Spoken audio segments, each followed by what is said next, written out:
Welcome to Bisarthi. My name is Riya Pandey and I'm your business studies educator. And today we will discuss about the types of partnership firms on the basis of time duration. Time duration के हिसाब से partnership firms को कितने type में divide किया गया है. So first one is partnership at will. Partnership at will मतलब आपने कोई partnership open की है, मतलब partnership business form किया है अपनी मर्जी से जब आप open करते हो तो time duration तो होता नहीं है, मतलब fixed period of time के लिए तो है नहीं 5 साल 10 साल, तो उसका time period कितना होगा indefinite. मान लो आज मेरा business open करने का मन हुआ तो मैंने अपने दोस्तों से कहा, मतलब हम अपन पार्टनर्स बन गए और business open कर लिया और ये select नहीं किया कि हाँ time duration का कुछ नहीं रखा है कि अपने मर्जी से open किया है, तो जो partnership at will पे होगा अपनी मर्जी से है तो आप उसे कभी भी बंद कर सकते हो. ठीक है, जब भी मन करेगा कि पार्टनरशिप को खत्म कर देनी है तो आप बंद कर सकते हो. ठीक है, डिसोल्यूशन हो सकता है इसका. ठीक है, कोई भी एक बंदे को पार्टनरशिप ओपन नहीं, मतलब कंटिन्यू नहीं करनी है तो वो डिसॉल्व कर सकता है. ठीक है, और उसी टाइम पे पार्टनरशिप को खत्म हो जाएगी. Second one is fix period of time के लिए. दूसरी टाइप की पार्टनरशिप कौन सी होती है?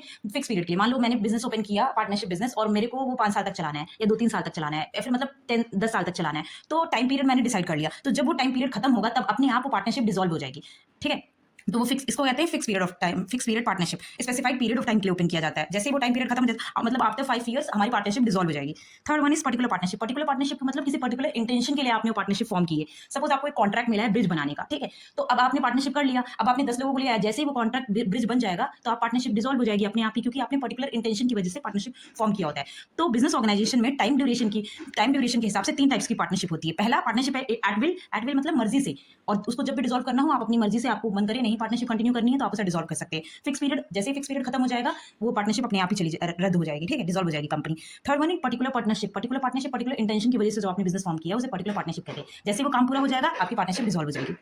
और लाइबिलिटी के बेसिस पे 2 पार्ट्स में डिवाइड किया गया है. First one is general partnership, second one is limited liability partnership. General partnership में क्या होता है, जो लाइबिलिटी होती है पार्टनर की वो अनलिमिटेड होती है. अनलिमिटेड मतलब कंपनी की एसेट सफिशिएंट नहीं है क्रेडिटर्स के अमाउंट को पे करने के लिए, तो आपकी पर्सनल एसेट्स भी बिक सकती है टू सेटिस्फाई और टू रिकवर दैट अमाउंट. ठीक है, जो कर्जा आपने लिया है, मान लो आपको फ्यूचर में कभी लॉस हो गया है तो आपकी कंपनी की एसेट्स तो बिकेंगी, आपकी पर्सनल एसेट्स भी चली जाएंगी. और इंडिया में जनरली सारी जो कंपनीज होती है वो लिमिटेड जनरल पार्टनरशिप के ही होते हैं. ठीक है, जनरल पार्टनरशिप फॉर्म्स होती हैं जिसमें जो मेंबर्स होते हैं उनकी लायबिलिटीज होती है वो अनलिमिटेड होती है बेटा. मतलब अगर कंपनी को कभी लॉस होगा तो उनकी पर्सनल एसेट्स भी बेची जाएंगी. ठीक है, second one is limited liability partnership. Limited liability partnership में क्या होता है, यहाँ पे किसी एक कंपनी के किसी एक मेंबर की लायबिलिटी अनलिमिटेड होती है पर बाकी सारे मेंबर्स की लायबिलिटी लिमिटेड होती है. Limited up to the amount of shares, जितने के लिए वो जितना पैसा वो लेकर आए रहते हैं उतने के लिए, और उतना ही उनको प्रॉफिट भी मिलता है. तो फीचर्स क्या होता है? Features first is the liability of at least one partner is unlimited. अभी आपको बताया था एक पार्टनर की लायबिलिटी अनलिमिटेड होगी, मतलब अगर कंपनी को लॉस हुआ तो उस बंदे की पर्सनल एसेट्स भी जाएंगी. ठीक है, बाकी सारे जो liability of all other partners can, बाकी सारे जो पार्टनर्स होंगे उस कंपनी में उन सबकी लायबिलिटी लिमिटेड होगी up to the extent of their capital in the partnership. जितने का वो कैपिटल लेकर आए होंगे, ठीक है, उतने के लिए वो लायबल होंगे बस. थर्ड वन इज जो लिमिटेड लायबिलिटी होते हैं उनको स्पेशल पार्टनर्स और लिमिटेड पार्टनर्स, ऐसे पार्टनर्स जिनकी लायबिलिटी लिमिटेड होती है उनको स्पेशल पार्टनर्स भी कहते हैं और लिमिटेड पार्टनर्स भी कहते हैं.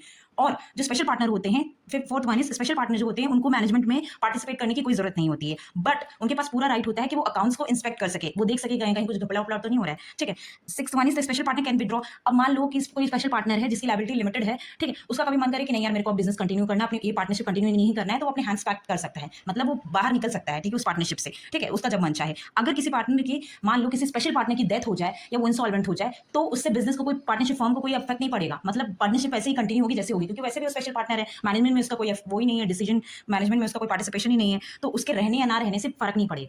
Now we have already discuss about the types of partnership. अब पार्टनर्स के भी टाइप होते हैं जो ऑर्गेनाइजेशन में, मतलब जो पार्टनरशिप फॉर्म्स में टाइप पार्टनर्स होते हैं उनके भी टाइप्स होते हैं. ठीक है, तो उनके टाइप्स के बारे में अपन डिस्कस करेंगे. So first one is active partner. Active partner वो पार्टनर होता है जिसकी लायबिलिटी अनलिमिटेड होती है, मतलब उसकी पर्सनल एसेट्स भी जाएगी लॉस के केस में, जो कैपिटल कंट्रीब्यूट करता है ऑर्गेनाइजेशन में, प्रॉफिट होगा तब भी लेगा, लॉस होगा तब भी वो लॉस बियर करेगा. और एक्टिव पार्टनर मतलब वो एक्टिवली पार्टिसिपेशन कर रहा है मैनेजमेंट के हर डिसीजन में. ठीक है, एक्टिवली पार्टिसिपेट कर रहा है वो.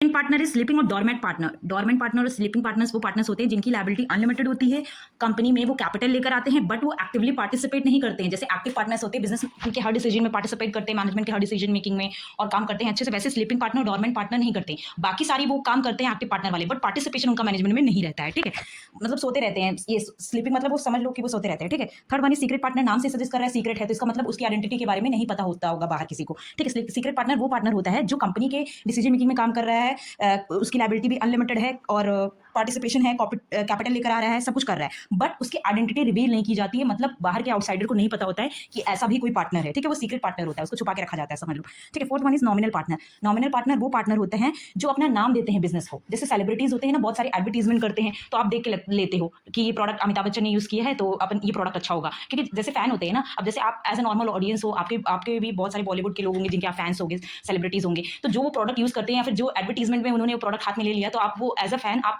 सोचते हो कि वो प्रोडक्ट अच्छा है, आप उसे जाके लेने लगते हो। तो नॉमिनल पार्टनर वो पार्टनर होते हैं जिन्होंने कंपनी को अपना नाम दिया होता है, या फिर उन्हें कोई आपत्ति नहीं होती है अगर कंपनी उनका नाम लेके आप उनके नाम से कोई प्रोडक्ट बेचती है, ठीक है।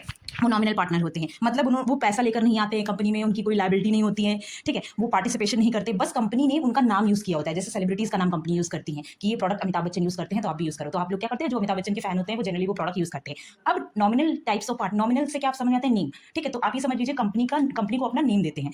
अब नॉमिनल टाइप्स ऑफ पार्टनर्स दो टाइप्स के होते हैं, ठीक है। First one is nominal partner by estoppel. Nominal partner by estoppel का मतलब क्या होता है कि जैसे फॉर एग्जांपल ऐसे पार्टनर्स जो बाय वर्ड्स मतलब ऐसे होते हैं, जैसे फॉर एग्जांपल मतलब वो खुद ही कहते हैं कि हाँ हम इस कंपनी के पार्टनर हैं और आप इस कंपनी के प्रोडक्ट यूज करो। जैसे बहुत सारे सेलिब्रिटीज हैं एडवर्टीजमेंट में प्रोडक्ट्स यूज करते हैं, जैसे वो चिंग्स चाइनीज का नूडल्स का एडवर्टीजमेंट करता है रणवीर सिंह, ठीक है। तो वो मतलब वो अपने आप को दिखाते हैं कि हाँ हम पार्टनर हैं, आप इसके प्रोडक्ट्स यूज करिए, ठीक है। तो उसे कहते हैं बाय नाम। नॉमिनल पार्टनर बाय एस्टोपल का एक एग्जांपल से समझाती हूँ कि मैं किसी पर्सन का नाम नहीं लूंगी, ठीक है। एक कंपनी है मान लो, ठीक है, उसको लोन की जरूरत हो, बट अब कंपनी तो नहीं है, कंपनी के बारे में इतना सब कुछ नहीं जानते, पार्टनरशिप के उस बिजनेस के बारे में नहीं जानते, बट वो किसी सेलिब्रिटी का नाम यूज कर रही है, मतलब कोई सेलिब्रिटी है ठीक है। अब सेलिब्रिटी को तो सब लोग जानते हैं, बहुत सारी पिक्चर्स में आते हैं। तो वो क्या करते हैं, celebrity on the basis of the वो पार्टनर, वो सेलिब्रिटी बाहर से किसी और से कहते हैं कि आप इन्हें पैसे दे दीजिए, मैं भी इस कंपनी में पार्टनर हूँ। तो बाहर कोई पैसा देता है, वो किस बेसिस पे देता है, वो सेलिब्रिटी के बेसिस पे देता है, क्योंकि वो उस पार्टनर को तो नहीं जानता पर्सनली, वो सेलिब्रिटी को जानता है। तो सेलिब्रिटी के बेसिस पे मान लो सेलिब्रिटी कोई मिस्टर एक्स है, ठीक है। अब वो इनके मिस्टर एक्स के भरोसे पे उन्होंने पैसा दे दिया पार्टनरशिप बिजनेस को। अब इन फ्यूचर में पार्टनरशिप बिजनेस ने मतलब पार्टनर्स ने पैसा वापस नहीं किया, तो वो मिस्टर एक्स सेलिब्रिटी के पास जाएंगे, क्यों, क्योंकि उनके उसके भरोसे पे दिया था। तो that is partnership, nominal partner by estoppel. आपको किसी और के नाम से मतलब सेलिब्रिटी के नाम से आप उसको यूज करते हो और वो सेलिब्रिटी खुद बोलता है कि हाँ हम पार्टनर हैं, तो आप यहाँ से सामान ले सकते हो या फिर decision. Partners second one is nominal partner by holding out. मतलब होल्डिंग आउट का मतलब ये होता है कि आप किसी सेलिब्रिटी का नाम एज अ पार्टनरशिप बिजनेस आप किसी सेलिब्रिटी का नाम ले रहे हो, तो वो खुद चिल्ला चिल्ला के नहीं कह रहा है कि मैं इस बिजनेस का पार्टनर हूँ, बट आप उसको बोल रहे हो कि हाँ अमिताभ बच्चन ये प्रोडक्ट यूज करते हैं, तो अमिताभ बच्चन मना भी नहीं कर रहे हैं कि नहीं मैं नहीं यूज करता हूँ, मतलब वो कुछ बोल ही नहीं रहे हैं कि मैं करता हूँ नहीं करता हूँ, कुछ नहीं बोल रहे हैं। अगर उनका नाम लिया जा रहा है तो मना भी नहीं कर रहे हैं और वो खुद एडवर्टीजमेंट भी नहीं करते हैं, मतलब वो मना नहीं कर रहे हैं वो चीज के लिए। तो बाय होल्डिंग आउट का मतलब होता है आप कुछ बोल भी नहीं रहे हो पर कोई और बोल रहा है तो आप उसको जस्टिफाई भी नहीं कर रहे हो, नहीं कि ऐसा नहीं है, मतलब आप उनका नाम यूज कर सकते हो, उन्होंने मना नहीं किया कि आप उनका नाम यूज नहीं कर सकते। So that is all about the types of nominal partners. Thank you for watching this video. Stay tuned for the next video and kindly like and subscribe my channel.